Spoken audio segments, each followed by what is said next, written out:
आज से अनिश्चितकालीन हड़ताल पर पटवारी हैं।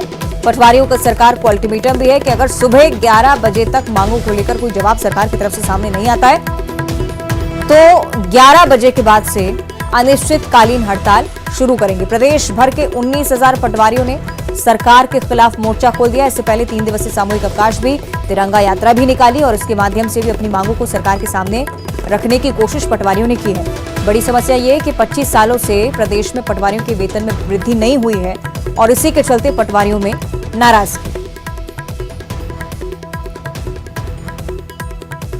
तो सुबह 11 बजे तक का अल्टीमेटम है। 11 बजे तक अगर सरकार की तरफ से कोई जवाब नहीं आता है तो अनिश्चितकालीन हड़ताल पर पटवारी चले जाएंगे। आगे बढ़ते हैं। ग्वालियर से अगली बड़ी खबर, जहां 3 भाइयों पर जानलेवा हमला हुआ है। गोली लगने से एक व्यक्ति की मौत भी हो चुकी है जबकि 2 की हालत गंभीर है। 2 पक्षों के विवाद के चलते पूरी घटना सामने आई है। सभी हमलावर मौका देकर फरार हो गए। जनागंज थाने के सत्यनारायण की टेकरी का ये पूरा मामला। अभी तक ये जानकारी कि एक व्यक्ति जिसकी जान जा चुकी है और कुछ 2 अन्य व्यक्ति जो कि घायल अवस्था में है, पुलिस के संज्ञान में भी अब ये पूरा मामला आ चुका है।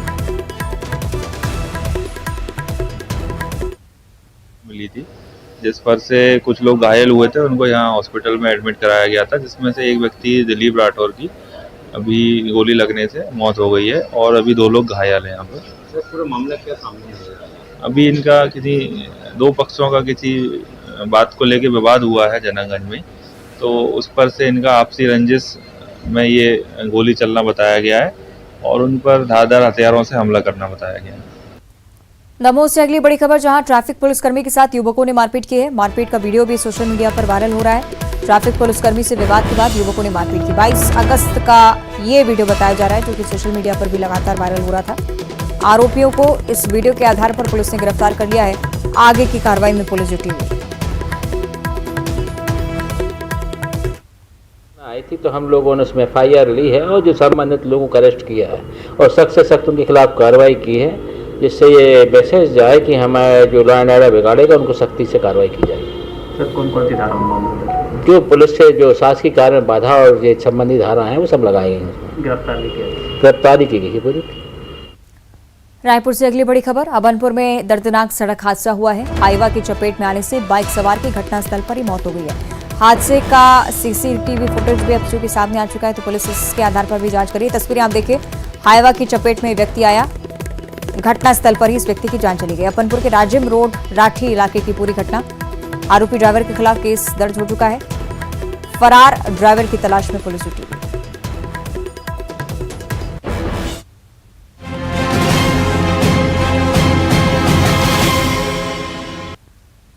और अगली खबर अयोध्या से है। छत्तीसगढ़ में हो रहे धर्मांतरण को लेकर अयोध्या के संतों में नाराजगी है और बघेल सरकार पर लगातार सवाल खड़े हो रहे हैं। ये कहा गया है कि धर्मांतरण पर कड़ा रुख अख्तियार करने की जरूरत है प्रदेश सरकार को। संतों ने एक सुर में केंद्र से भी मामले को संज्ञान में लेने की बात कही है। संतों का कहना है कि धर्मांतरण की घटनाएं जिस तरह से बढ़ रही हैं उसे देखते हुए छत्तीसगढ़ में तत्काल प्रभाव से राष्ट्रपति शासन लगाया जाना चाहिए। धर्मांतरण को लेकर कठोर कानून बनाए जाने चाहिए। साथ ही धर्मांतरण करने वाले लोगों की नागरिकता भी समाप्त की जानी चाहिए। के लिए यही है कि अपने अपने धर्म के अनुसार यदि वो धर्म का पालन करते हैं तो निश्चित है उसमें उनको फल मिलता है, लाभ मिलता है। इसलिए डिम्पल यादव जो कह रही ठीक है और उनके पार्टी के और सभी लोगों को इस प्रकार से सोचना चाहिए। और जहाँ तक राजनीति की बात है तो राजनीति में बहुत कुछ लोग बोलते रहते हैं। आज छत्तीसगढ़ में उनकी सरकार है तो जहाँ जहाँ AO ह्यूम के संगठन अर्थात कांग्रेस की सरकार है वहाँ धर्मांतरण, बलात्कार, अराजकता, उत्पात और उन्माद ये तो होना ही होना है, स्वाभाविक है, क्योंकि ये इनका पैतृक लक्षण है। अगर ऐसा करेंगे नहीं तो कैसे लोगों को गुमराह करेंगे। ये गुमराह करते हुए तो ये 70 साल तक इन्होंने राज किया। धर्मांतरण पर केंद्र सरकार को हस्तक्षेप की जरूरत है। एक ऐसा कानून लाए कि धर्मांतरण करने वालों की नागरिकता समाप्त हो। देखिए, जहाँ जहाँ कांग्रेस की सरकार है वो अपनी सह पर ऐसे लोगों का लालन पालन और पोषण कर रहे हैं जो धर्मांतरण बढ़ाते हैं, लव जिहाद और इत्यादि चीज़ों पर जिनका ज़्यादा फोकस रहता है। जनता की बातों पर, जनता के विकास के मुद्दों पर कोई काम नहीं करते हैं। और कांग्रेस की जब केंद्र में सरकार थी तो न सिर्फ एक राज्य बल्कि संपूर्ण भारत में इन्होंने बहुत तेज़ी से धर्मांतरण कराया लोगों। और राजनांदगांव में पूर्व सीएम रमन सिंह ने छत्तीसगढ़ में हो रहे धर्मांतरण पर अपनी बात रखी। उन्होंने कहा कि कांग्रेस सरकार में धर्मांतरण की आंधी सी आ गई है, सरकार के संरक्षण में धर्मांतरण का खेल चल रहा है। सुनिए। तो जब से भूपेश बघेल की सरकार छत्तीसगढ़ में बनी है, इस पौने 5 साल में छत्तीसगढ़ में धर्मांतरण की आंधी आई है। सरकार के कांग्रेस के संरक्षण में बलपूर्वक धर्मांतरण की साजिश चल रही है। और इसका एक बड़ा उदाहरण नारायणपुर की घटना में 75 आदिवासियों को जेल के अंदर इसलिए डाल दिया गया कि वो धर्मांतरित नहीं होना चाहते थे। मिशनरी ताकतों को संरक्षण देके भोले भाले आदिवासियों के ऊपर दबाव डाल के मारपीट गुंडागर्दी की गई और उन्हीं को गिरफ्तार किया गया। वही हालत सरगुजा में है। कांग्रेस सरकार के बनने के बाद पूरे छत्तीसगढ़ में तेजी के साथ धर्मांतरण फैला हुआ है और ये सरकार रोकना नहीं चाहती, जानबूझकर धर्मांतरण को बढ़ावा देती, क्योंकि यहाँ से लेकर दिल्ली तक उनको आदेश रहता है। वीएचपी के आरोपों पर कांग्रेस ने भी पलटवार किया। वीएचपी के आरोप पर डिप्टी सीएम टीएस सिंहदेव ने कहा है कि स्वैच्छिक धर्मांतरण की बात मैं नहीं जानता, लेकिन प्रलोभन और कानून के खिलाफ धर्मांतरण नहीं हुआ है। किनका हुआ?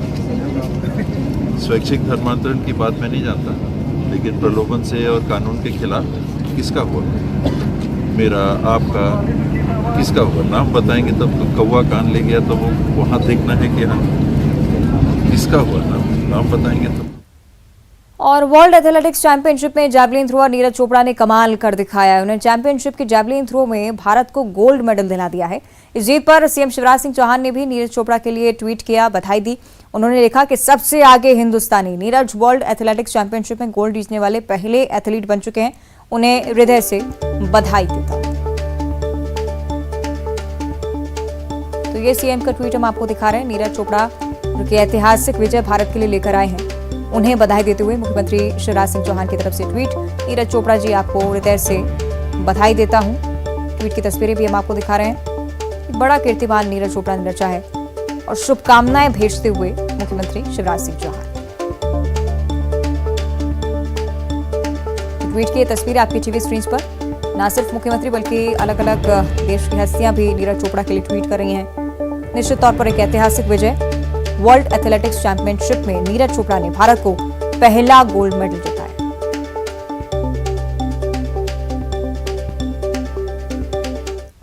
भोपाल से अगली बड़ी खबर। बीजेपी महिला मोर्चा आज राखी संघ पाती कार्यक्रम मनाने वाली है। सीएम और प्रदेश अध्यक्ष को राखी भेंट की जाएगी। सीएम हाउस में कार्यक्रम का आयोजन है। प्रदेश भर की महिलाएं यहां राखी सौंप सकेंगी मुख्यमंत्री और प्रदेश अध्यक्ष के नाम। धन्यवाद पत्र भी वो साथ में दे सकेंगे। राखी संघ पाती ये कार्यक्रम की थीम। बीजेपी महिला मोर्चा इसका आगाज करने वाली है। सीएम शिवराज सिंह चौहान और बीजेपी प्रदेश अध्यक्ष वी डी शर्मा के लिए राखी अगर आप भेजना चाहते हैं तो इस कार्यक्रम का हिस्सा बन सकते हैं। भोपाल से अगली बड़ी खबर। 2000 बिस्तर के हमीदिया चिकित्सालय का आज लोकार्पण होना है। मुख्यमंत्री शिवराज सिंह चौहान लोकार्पण करेंगे। नवीन OPD block, nursing college, nursing hostel और सीट वृद्धि परियोजना का भूमि पूजन लोकार्पण होगा। लोक निर्माण मंत्री गोपाल भार्गव, नगरीय विकास एवं आवास मंत्री भूपेंद्र सिंह और चिकित्सा शिक्षा मंत्री विश्वास सारंग इस कार्यक्रम में मौजूद रहेंगे।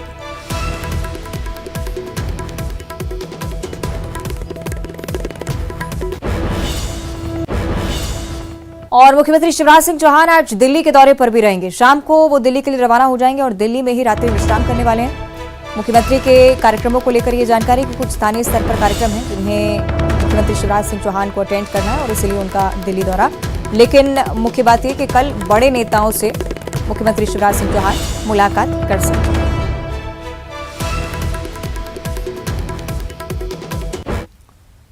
और प्रदेश में अब तक की सबसे बड़ी जन आशीर्वाद यात्रा निकालने की तैयारी में बीजेपी अपने स्तर पर तमाम प्रयास करती हुई। बीजेपी आज इसका खाका प्रेस कॉन्फ्रेंस के जरिए साझा करेगी। 12,000 किलोमीटर का सफर तय करेगी यात्रा। हर गांव के लोगों से संवाद करेंगे कार्यकर्ता। दिल्ली के दिग्गज नेता भी शामिल होंगे और यात्रा का शुभारंभ केंद्रीय गृह मंत्री के हाथों ही होगा।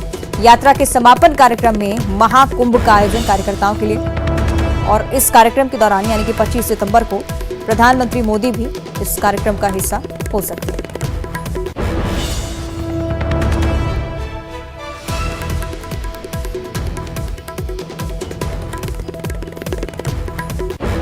जन आशीर्वाद यात्रा, जिसको लेकर बीजेपी अपने स्तर पर तमाम तैयारियां कर रही है।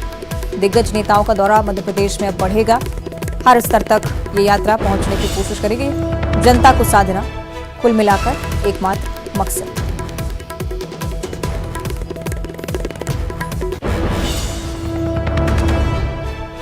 तो हर गांव पर कार्यकर्ता पहुंचकर संवाद करने वाले हैं। एमपी के अलग अलग जिलों से कई बार पिकनिक स्पॉट के पास बने कुंड और नदियों में पर्यटकों के डूबने की खबरें सामने आती हैं। इंदौर पुलिस इसे लेकर अब सजग हो गई है। पुलिस ने पिकनिक स्थल पर घूमने आए हुए लोगों से गहरे पानी, खाई, कुंड के पास जाने से बचने की अपील की है। इसके लिए इंदौर और देवास जिले के 6 पर्यटन स्थलों के बाहर लगभग 100 से ज्यादा होर्डिंग्स लगाए गए हैं। आपको बताएं कि पिछले 34 दिनों में कुंड में डूबने से अभी तक 5 लोगों की जान जा चुकी है।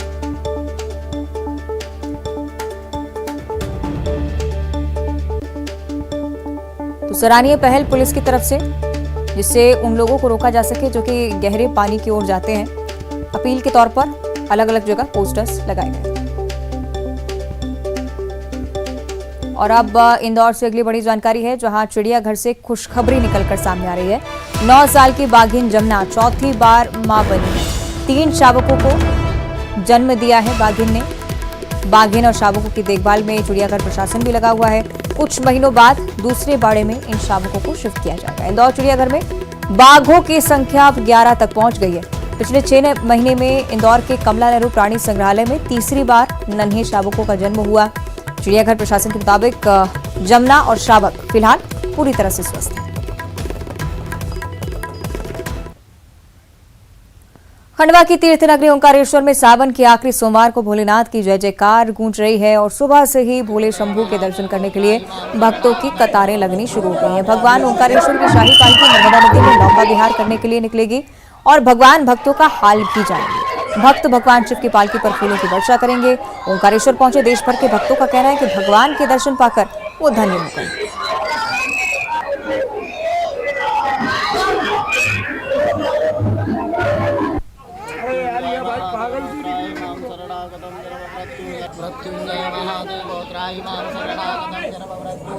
के दर्शन के लिए आए हैं।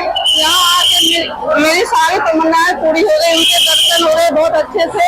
भगवान हमको अपने परिवार को बहुत खुश रखे, मेरे बच्चों के, मेरे फैमिली को बहुत खुश रखे। जी हम मुंगेर से आए हैं, बिहार से, और महादेव जी के दर्शन करने आए हैं। प्रसिद्ध ज्योतिर्लिंग है ये ओमकारेश्वर, और यहाँ भगवान से मेरी बहुत आस्था है महादेव में, इसलिए सोमवार का व्रत भी रखा है महादेव जी के लिए। और भगवान से कहूँगी मेरी सारी मुरादें पूरी करे, मेरे भाई बंधु जितने मेरे परिवार के लोग हैं स्वस्थ रखे, सभी आगे बढ़े, देश के लिए हमेशा समृद्धि हो ये सावन का महीना। धन्यवाद। उज्जैन की भी बात कर लेते हैं। सावन का आखिरी सोमवार, जिसकी झलक आज उज्जैन में भी नजर आ रही है और साथ ही साथ मुख्यमंत्री शिवराज सिंह चौहान भी आज अवंतिका नगरी पहुंचेंगे। सुबह 11 बजे बाबा महाकाल के दर्शन करेंगे मुख्यमंत्री। सप्तऋषियों की मूर्तियों का अनावरण भी आज वो कर सकते हैं, ये भी एक मुख्य कार्यक्रम।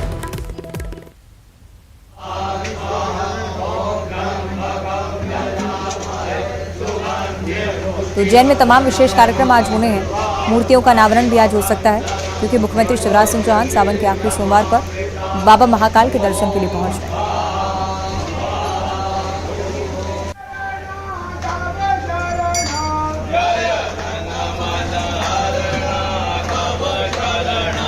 सप्तऋषियों की नई मूर्तियों का अनावरण मुख्यमंत्री कर सकते हैं। सुबह 11 बजे का समय बताया गया है, जब बाबा महाकाल के दर्शन के लिए उज्जैन नगरी पहुंचेंगे मुख्यमंत्री शिवराज सिंह चौहान।